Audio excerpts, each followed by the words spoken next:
나르시시스트에 대해서 책도 읽고 공부도 나름 했는데 여전히 궁금하고 헷갈리시나요? 내가 나르시시스트인 것 같거나 저 사람이 나르시시스트인지 궁금하신 분들 많으시죠? 그리고 상담도 받았는데 여전히 나르시시스트 대하기가 힘든 분들, 먼저 이것부터 점검해 보세요. 나르시시스트가 일반인과 어떤 차이가 있는지를 꼭 아셔야 합니다. 오늘 영상에서 이걸 알려드릴 건데요. 나르시시스트가 어떤 생각을 가지고 있는지에 대해 알려면 그들이 평소에 하는 말을 그냥 흘려듣지 마세요. 말에는 그 사람의 생각과 가치관이 반영되어 있거든요. 내 수준에서 그 사람의 말을 긍정적으로 막 해석하면 안 됩니다. 나르시시스트의 말을 상식적으로 받아들이면 도저히 이해가 안 되기 때문에 생각이 꼬리를 물고 머리가 아파집니다. 문제 해결은 안 되고 힘든 감정만 반복되죠. 이 세상에는 상식이 다른 사람들이 존재한다는 걸 그냥 인정하십시오. 그리고 나와는 어떻게 다른지 제대로 이해해야 복잡한 내 감정이 조금씩 풀릴 거예요. 나르시시스트와 일반인의 차이 첫 번째는 나르시시즘, 자기애의 수준입니다.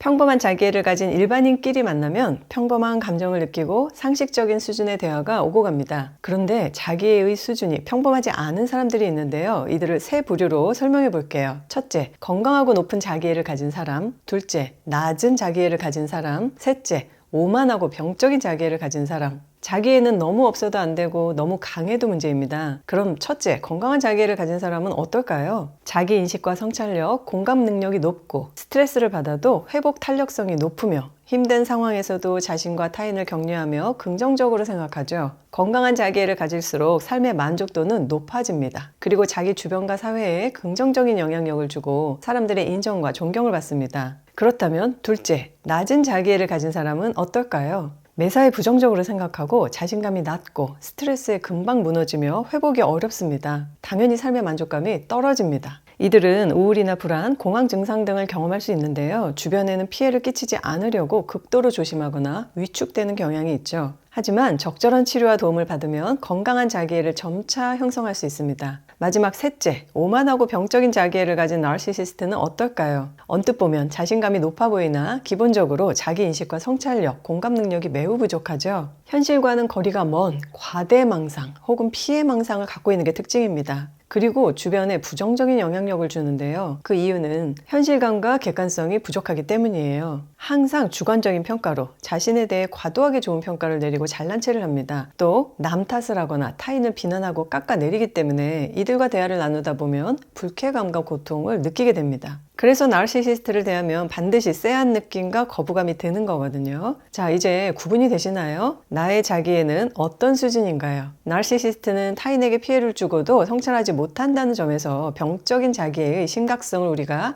알 수 있습니다. 나르시시스트와 일반인의 차이 두 번째는 심리적 만족감의 기준입니다. 평범한 자기애를 가진 사람은 적절히 현실과 이상 사이에서 타협을 합니다. 그리고 내 수준에서 어떻게 하면 만족할 수 있는지를 생각합니다. 왜냐하면 만족하지 못하고 계속 결핍을 느낀다는 것이 너무 고통스럽기 때문이죠. 즉, 열심히 할 일에 최선을 다하면서도 적절히 고통을 회피하거나 즐거움을 느끼는 현실로 나를 끌고 가는 능력이 있죠. 힘든 학업이나 일을 꾸준히 하면서 원하는 결과로 보상을 얻거나 틈틈이 취미생활을 즐깁니다. 그리고 내 노력을 인정하고 내 한계도 인정합니다. 완벽한 만족이 아니라 불완전한 만족으로도 충분히 살아갑니다. 그런데 병적인 나르시시스트는 다릅니다. 이들은 현실적인 타협이 아니라 자기 주장, 왜곡된 신념으로 밀어붙이죠.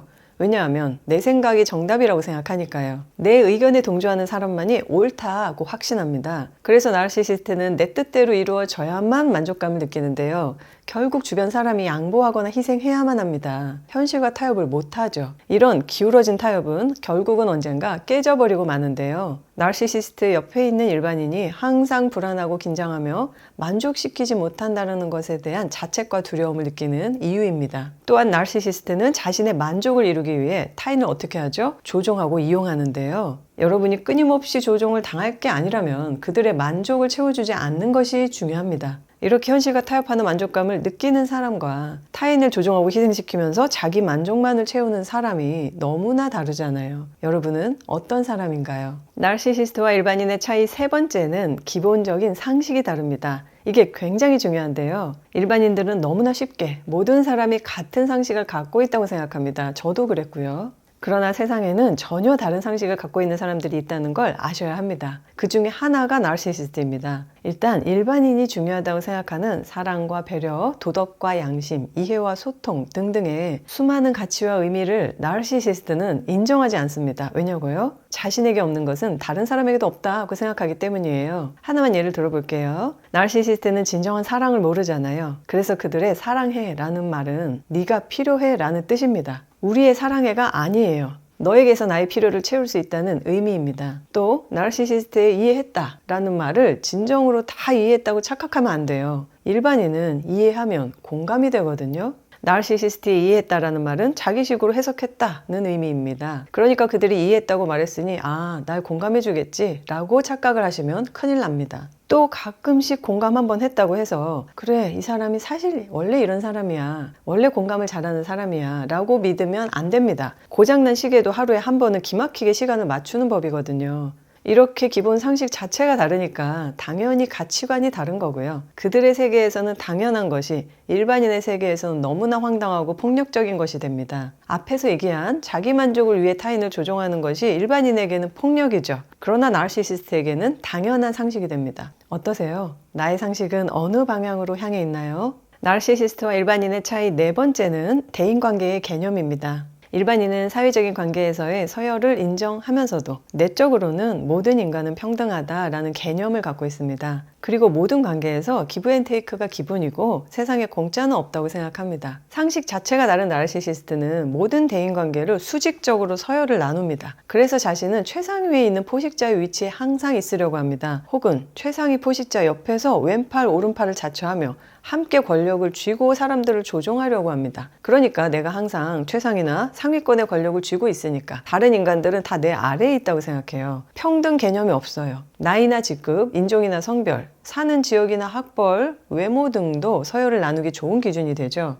모든 기준을 동원하여 서열을 나눠버리고 내가 어떻게 이 사람을 대할지를 결정합니다. 만일 나르시시스트가 나를 함부로 대한다면 그건 여러분이 친밀하고 만만하다는 증거입니다. 나르시시스트가 나를 함부로 대하지 못하고 조심한다면 그건 여러분이 그들만큼 혹은 그 이상으로 능력이 있다는 증거입니다. 나르시시스트가 나를 칭찬하며 추켜 세워준다면 그건 여러분이 필요하지만 이용하고 싶다는 증거입니다. 여러분 주변의 나르시시스트는 여러분께 어떻게 행동하고 있나요? 나르시시스트와 일반인의 차이 다섯 번째는 자신과 타인에 대한 인식이 다릅니다. 나르시시스트는 자신은 대단한 존재니까 항상 특별한 대접을 받아야 한다고 생각해요. 자의식 과잉 혹은 자아 팽창이라고 표현할 수도 있는데요. 일반인도 가끔 이런 느낌을 받습니다. 가끔은 내가 주인공인 것 같고 내가 꽤 괜찮은 측면도 있다고 생각하죠. 그러나 평소에는 적당히 자신에 대한 현실감을 지니고 있어요. 즉 자신의 장단점을 알고 있고 가끔씩 자아 팽창을 하는 시기도 있는 거죠. 그러나 나르시시스트는 자신의 단점은 부인하고 장점에만 집중해요. 무엇이든 현실보다 과대하게 평가해요. 자신의 장점도 부풀려 생각하고 자신의 고통도 부풀려 생각하죠. 그래서 과대망상이나 피해망상이 생기는 겁니다. 늘 현실과 괴리감을 갖고 있기에 진정한 대화와 소통이 어려운 거예요. 이번엔 타인에 대한 인식이 어떻게 다른지 알아볼게요. 나르시시스트는 타인을 자신의 필요와 이익을 위한 도구로 생각합니다. 어떤 사람을 만나든 그 사람이 나에게 어떤 이익을 줄 것인가에 대해서 집중해요. 그 사람이 중요하지 않아요. 타인을 착취하고 조종하는 것도 내 이익을 위해서죠. 그것이 피해자 입장에선 착취인데 나르시시스트 입장에선 당연한 권리입니다. 예를 들어 아직 살아계신 부모님 재산에 대해서 벌써 내 것이라고 생각하고 조종하려는 사람이 나르시시스트인데요. 그런 자녀는 부모에게 끊임없이 무리한 요구를 합니다. 때로는 협박도 하고요. 일반인이라면 가끔 내가 부모의 재산에 욕심을 내다가도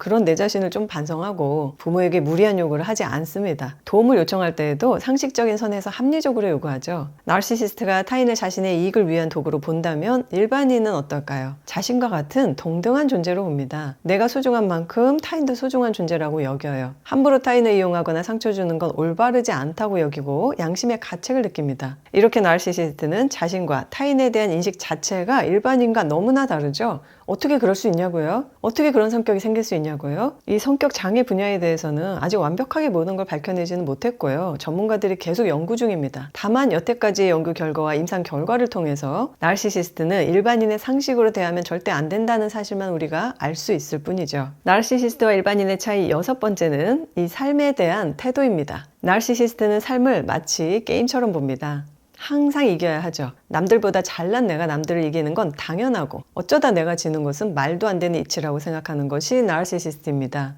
난 언제나 특별한 존재니까요. 일반인도 때로는 남들보다 잘나고 싶고 이기고 싶은 마음이 있을 수 있죠. 하지만 그게 삶에서 엄청 중요하진 않습니다. 남들과 비교해서 얻는 만족감은 일시적일 뿐이고 본질적인 것이 아니라는 것을 잘 알기 때문이에요. 그리고 무엇보다 남들을 이기기 위해서 머리를 굴리고 남들을 비난하고 짓밟거나 자존감을 깎아내리는 태도 자체를 일반인은 혐오합니다. 그러나 나르시시스트는 즐거워합니다. 자신이 남들을 자극하고 떠보고 무시하고 조종하는 행동에 따라 타인이 웃고 울고 당황하고 화내는 모든 반응들을 재미있어 합니다. 여러분, 어릴 때 혹시 밖에서 맞고 들어오거나 나쁜 학생들에게 돈을 빼앗겨 본 적이 있으신가요? 그랬을 때 부모님 어떻게 하셨어요? 나르시시스트 부모라면 반드시 여러분은 혼냈을 것입니다. 혹은 다음에 그 녀석을 만나면 몇 배로 더 때려주고 갚아주라고 보복을 하라고 하거나 아예 반응 없이 무반응으로 방치했을 수도 있습니다. 일반적인 부모라면 어떻게 했을까요? 아프고 힘들었을 여러분을 먼저 위로해주고 다음에 어떻게 대처해야 하는지에 대해 상식적인 수준에서 알려줄 겁니다. 물론 여기서 오해하시면 안 됩니다.